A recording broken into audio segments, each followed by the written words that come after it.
So after the joyous occasion of Q&A 200, we're going to bring you, wait for it, question and answer 201. One. Sorry, was you expecting me to build up to something a bit better? No, I was trying to count, but yeah, 201. No, you just use your hand, like, just do that. 1, 2, 3, 4, 5, 6, 7, 8, 9, 10, 11, 12. Well done. You can count up to 20. Well done, NJ. I'm Mr. Parkin, and this guy sitting next to me counting his fingers, not even really properly counting. It's NJ. What's up? And what's that? What's that? What's that as a value? What's that as a number? I didn't quite get to 201. So oh, right, okay. Oh, sorry. My bad. I mean, you know, we could have just sat here for like 3 minutes while you did that to 201. Yeah, that would I thought it would have been a little more productive if we answered some questions. I mean, this is a Q&A. Fair enough. I was trying to make sure we got the right number. Right. Well, you know, that's fair enough. And you know, I applaud your intuitiveness, NJ. But this is a Q&A. Fine. This isn't a counting video. Don't care. I mean, if you want to do that, you can upload that on your own channel. I will. Right, fair enough. Yeah, that's good. If you want to ask us more questions and really piss NJ off by asking some bloody Cena questions, let us know down in the comment section below if you have any questions for us. Not just let us know, ask us questions. That's what I was supposed to say. Anyway, after botching the bit that you usually do, let's start off once again. This is quite strange. With Paul Erickson Alejandrino, the person that asked us the first question on our last Q&A. Do you watch British indie wrestling, and if so, who are your best British indie wrestlers? You pronounce my name right. Yeah. Well, I've got a bit of Spanish in me. I did it at school, so I kind of have that like Alejandrino kind of thing. Anyway, yeah, British indie wrestling, yes. I keep getting the encouragement to possibly give it a chance, but no, I've not sat down and took the time to watch one. That took you 10 seconds? Because I counted to 30 and I can do 3 a second. So yeah, that's good. I don't watch British indie wrestling, I'm afraid. I just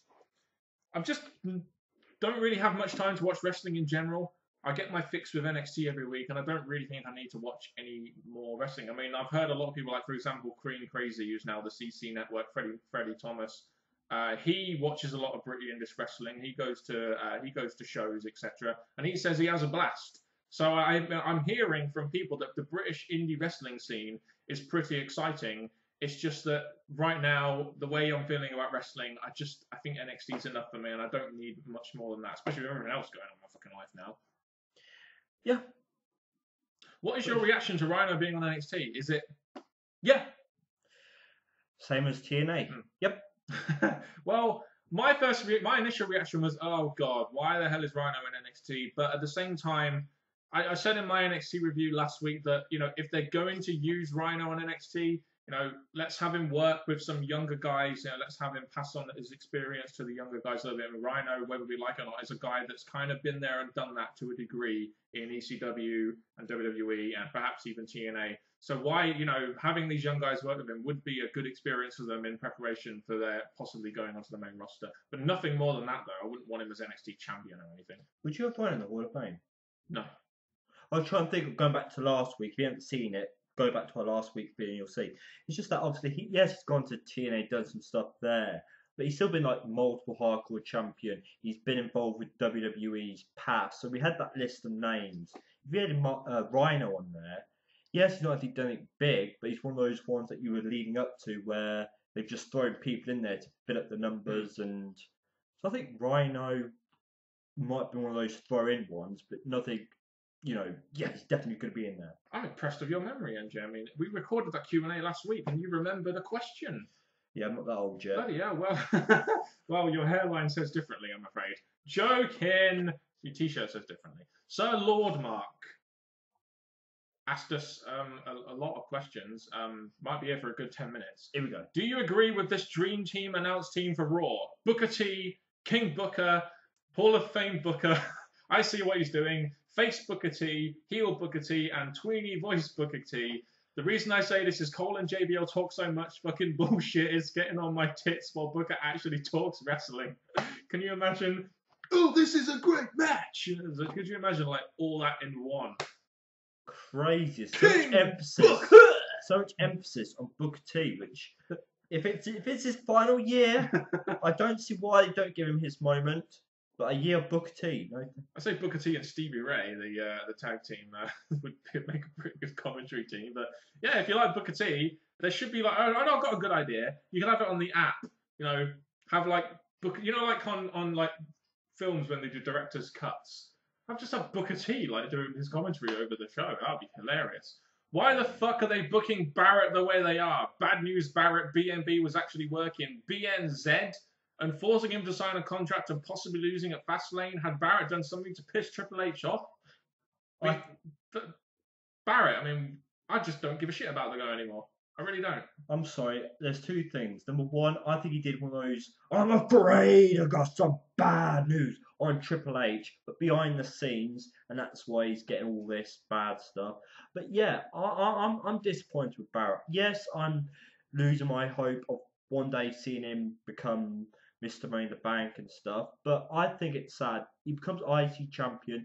Finally, our British guy, one of our favourites, is champion again and lost it. And I'm starting to wonder, is Barrett ever going to move anywhere forward if the WWE keep having these little moments with him? Yeah, and then why should we get behind him?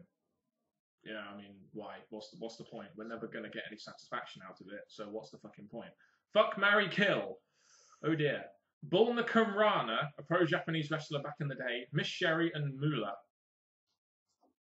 I don't really want to answer that question, if I'm honest. Look at this thinking, okay, you're throwing in something that we haven't really heard of, so we can't really give off. And then loads of older people. I mean, we're young blood. We need young chicks. We don't really like massively older women. So please, if you're going to do this in future, could you give us some booty that we could possibly tap? I'll say this, for this part of our Q&A, you guys answer it for us. Yeah, I mean, we've already got girlfriends, and we don't want to piss them off any more than what they are already, do we? Oh no. Yeah. If passion was measured in spunk, who out of these guys produced the most spunk? Excuse me. Right. Passion. Inappropriate. Right. Passion. Direct correlation with spunk. Inappropriate. Triple H, Cena, Flair, Hogan, Undertaker, Kurt Angle, Sergeant Slaughter, Stone Cold, The Rock, and Shawn Michaels. This is too naughty for my ears. It is, but let's just answer it anyway. I mean, all these guys have passion. I mean, Triple H obviously has a lot of passion. Cena has a lot of passion. Yes. Undertaker obviously still has a lot of passion, otherwise he wouldn't be doing it anymore. Kurt Angle went to TNA. I think he's kind of lost his passion for it. Stone Cold, to a degree. I mean, The Rock have returned. Would Shawn Michaels return to WWE TV if they didn't have passion for it? If we go through one by one, like you said, Triple H, the NXT, and him taking over. Oh, he's right up there. Cena, again, I think I'm going to stick with charity work. Yeah, he makes it sound like in his promos that he's got the heart for it, but make sure you get enough money, right, Cena? Blair, he keeps coming back. That's why he went from WWE to TNA. Yep. Hogan, yeah. I think he's always going to have it. Undertaker, unless he's got paid more to come back after his streak ended, yeah. Kurt Angle, he's injured, but he's still coming back. Yeah, I mean, if he really had passion for the business, he wouldn't drink and fucking drive. There's that as well. Sergeant Slaughter, I think he's always going to have it, but he doesn't. He's not, obviously, he's too old to be around long term. But he's still with the WWE and he's still a part of the backroom staff, so he must have some passion. I'll put him like maybe there. Stone Cold, well, he does the podcast where he's talking to wrestlers. He's so passionate with the Vince podcast and stuff, so I'll say yes.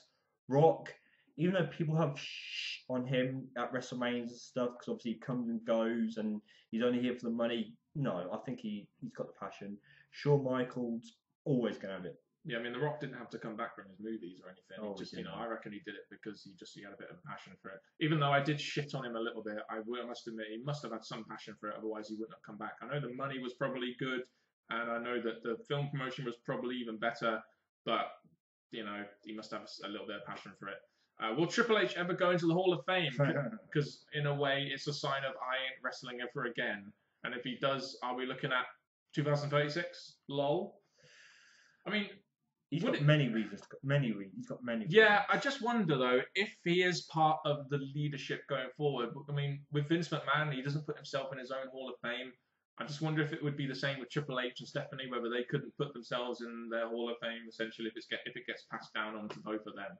I think the only way they'll do it is if something really big happened in Triple H's life that thinks, he deserves this so much. He deserves to go in the Hall of Fame. Yes, he's still in the WWE, but what he's done deserves to be put in. But for now, no, I don't think just anytime soon. But I think in the near future, if he can go in, I'd definitely put him in.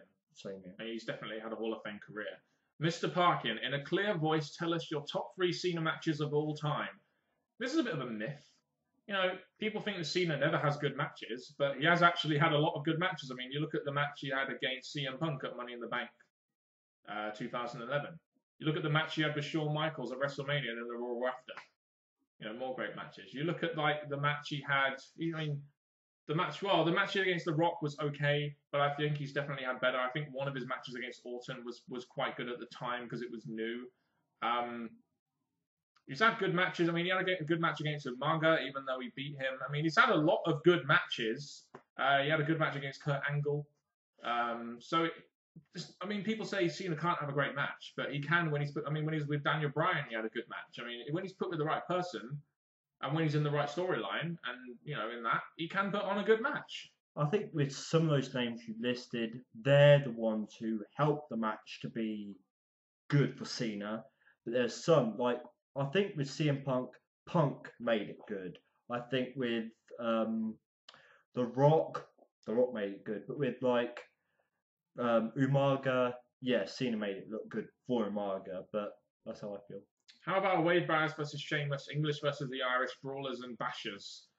Haven't we already seen enough of that? I mean, remember when Wade Barrett and fucking Sheamus faced each other a million times? I mean, they're both heel now, so it can't really happen. But I mean, at the time, I felt like that could have been a very good thing to build up to. Wade Barrett versus Sheamus, Battle of the British or whatever, brawlers or whatever. But now it's kind of like, well, we've seen it a million times on Raw and SmackDown. So what's the point? I think as much as the whole British versus British and stuff is a good concept, I think with the Sheamus and Wade, it's overdone. Yes, totally agree. Kane, the former monster, the former devil's favourite child, the former wrestler everyone was scared of. What has happened? Theories are he has an actual life-threatening injury. PG has killed the character. He's had a facial reaction to latex, thus no longer wears the mask. What do you think? I think it's just age. I mean, the guy's in his is he in his early to late 40s now? I mean, God, the guy is doing so well to just stay doing what he's doing in the WWE. And not to mention the physical toll, but the mental toll of, traveling and everything like that. I mean, he's doing a hell of a job, really, considering how old he is. I'm leaning straight towards the PG. I think, yes, there's been moments over the PG era when the monstrous Kane has come back. But I think to do the things that got us to love Kane on a full-time basis, Attitude Era, sometime after, that is not going to be the Kane again because he's limited, he's old. I guess that'd be the second aspect in my opinion. But I think it's just he's limited of how much a monster he can be. Team Malik 21G. With the reaction that Daniel Bryan gets, is there any way to effectively give someone else a rub from him to kind of get some of that reaction onto another wrestler? If you can keep my attention with story, then I will get less critical on match quality. I mean, they kind of worked with Roman Reigns, didn't it? I mean, Roman Reigns was a bit more over after facing Daniel Bryan. I think the only way you're really going to get a bit of a rub from Daniel Bryan is if you're like a monster heel. And no one will like the fact that you're beating their golden child. So that's the only way you're really going to do it. I know this is another guy who gets a lot of on, but I think it proven in some reviews and tweets, which is what I occasionally look at, is Dolph Ziggler. Face versus face, because they think they can both put on good matches against each other. Ziggler can work well with Daniel Bryan. People look at their performance together and compliment it, and it did from that when they faced each of the years ago in Bragging Rights, I think it was. It was Bragging Rights. They had 3 or 4 matches, and they had a match on the Raw after WrestleMania. Yeah, so I think they've done that. I think Ziggler could get a rub. So I think it just depends on if they put another fan favourite against Daniel Bryan. It could work. They would have to be very over though, otherwise I think people would gravitate towards Daniel Bryan. The problem I have with Ziggler and Daniel Bryan is the fact that there'd be no story to it. It'd literally just be match quality, and I don't, sometimes you need a bit of story there in order to care about it. I mean, so that's just my worry about that. But I think it would have to be some kind of monster heel like a Rusev or something. If you really want to get Rusev over as a heel, you can have him beat Daniel Bryan. and have Daniel Bryan fly the flag of the Americans or whatever. That would get him heat. But I think we're looking. I'm not sure what the question was. Is it passing the positive reaction onto the other person? Perhaps. I mean, that's probably what the question was about, but I'm really not sure you can do that, which is why I'm just going the heel route. Well, I think they could do it now. Daniel Bryan's Intercontinental Champion. Because obviously, if you put, let's say, Ambrose is a fan favourite against Daniel Bryan, as Ziggler, I think it's about finding another fan favourite and having him go into a feud with the top guy, likable guy, Daniel Bryan. Yeah, I mean, even though the reactions are sort of dying down for Daniel Bryan in a way, I mean, you look at like when they had Roman Reigns win the Rumble, people went ape shit. You know, mainly because they didn't want Roman Reigns winning, but because they wanted Daniel Bryan to win. They ended up having to turn Batista heel because Daniel Bryan wasn't in the Rumble. So I mean, it is a little bit silly, but all these great reactions Daniel Bryan is getting is kind of really messing up the way WWE are doing their business right now.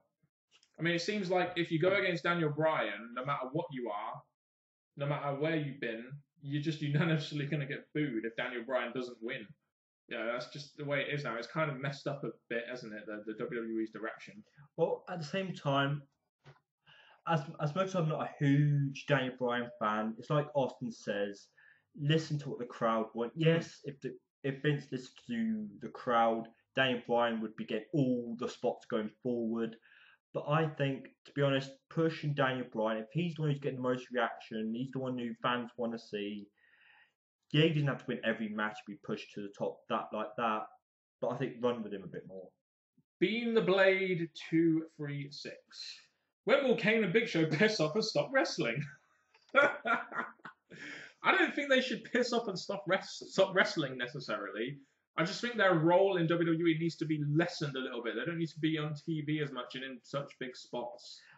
As much as I loved their tag team, I think their tag team career together has come and gone. I think Kane, because Undertaker, I was about to say Undertaker's gone, but he's not. I think with Kane and Undertaker so far apart from each other, with Kane, he's only safe because the authority. So I think Kane could quite easily leave. Big Show, I think he could stay around. It's just about finding how to keep him going. But Kane, I think he could finish. Mayweather or Pacquiao? I think this is boxing, isn't it? Mayweather. I think Mayweather will win that one. Yeah, definitely. Why is there such little match variety? Probably because a lot of people want the same style.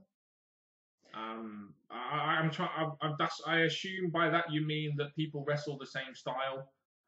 Maybe because where a lot of WWE wrestlers have come from. You look at Daniel Bryan, Seth Rollins, Dean Ambrose, all these guys have all come from the independent scene. They've all kind of grown up wrestling a certain way.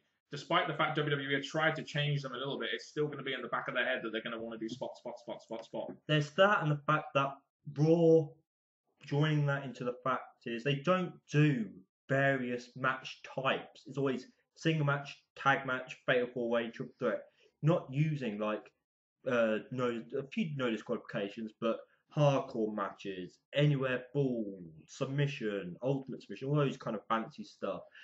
And I find it a bit of a shame, and also that wheel. If that weren't rigged, if that weren't rigged, I would have looked forward to see all these various matches you're about to put these wrestlers in. Beautiful. Must admit, Raw Roulette was a pretty cool concept. Have you ever seen WWE live? Yeah, you have. You went to Sheffield and watched it, didn't you? Beautiful. What was actually the main event of that show? Do you remember? Yep. Orton versus Triple H. What year? I went back in 2003-4. So that would have been just when Orton and Triple H were starting to feud. Yeah, I mean, I haven't been to a WWE match. I've been to a wrestling show. I remember seeing Earthquake, who sadly passed away years later. I remember I believe it was 1999. I went to see Earthquake in my local town hall or whatever here in Peterborough. And, that was all right. That was kind of cool. I went with a friend. We didn't really know too much about wrestling or the inner works of the business or anything, but it was nice getting photos of him. And we knew who he was. He was a bit of a name. That was quite good. And I've still got my memorabilia of that in my diary somewhere. So I have been to a live show, just not a WWE live show. And this is where I want to throw in a second part to this question. Because we did speak about this, I'll say about a year ago, would we go to one now? No, because my interest in wrestling has just got to the point where I don't give a shit. Because you can see NXT live. Not in the UK though. No, obviously we have to travel. But with me, I would love to go. Yes, I'm still in talks with people about making it happen. It's just, like people say, the atmosphere live then over the internet or TV is so much different. And I think going to a pay-per-view would be brilliant. Who do you think will be the next big return? To be honest, if it was before WrestleMania, I would have said Sheamus because I knew they were going to get him to return at some point soon. Big return, because Sheamus to me. Well, not, but in the sense that you know that WWE actually think this guy is a little bit of, could be some kind of star. But in terms of, big return. There is one person that's flying around my head, but. What, Batista?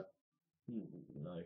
Stone Cold Steve Austin? I would love to still make that a possibility. I would love to, but I know Punk's not here, so they're crossing it off maybe. But I think still making a WrestleMania moment with Austin. I think there's a little bit of heat between WWE and Austin now. You notice that they're not doing that Stone Cold podcast anymore. It's now the Chris Jericho podcast. Just because you've got in Vince's face. Kind of makes me believe that perhaps Austin and things between WWE and Austin just really aren't going to happen anymore. Well, we had loads at WrestleMania. Yes, none of them are actually staying on to make a match. Like Rock, etc. Yeah.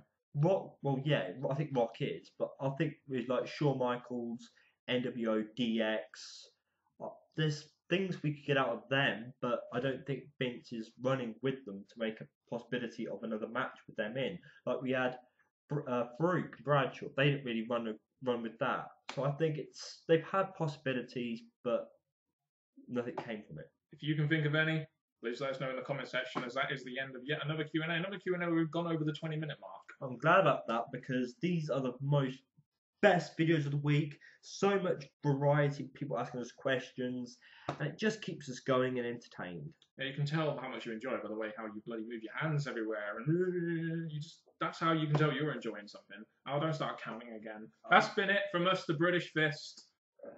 Ka-ching! Ka-ching, indeed, that hurt. We'll be back next week with another Q&A. Thank you very much. 2. Oh, yeah, 2 yes! and 2. You got it! Yes! Put it there! Yes, indeed. That's been it from a Q&A. Thank you very much for watching. Goodbye.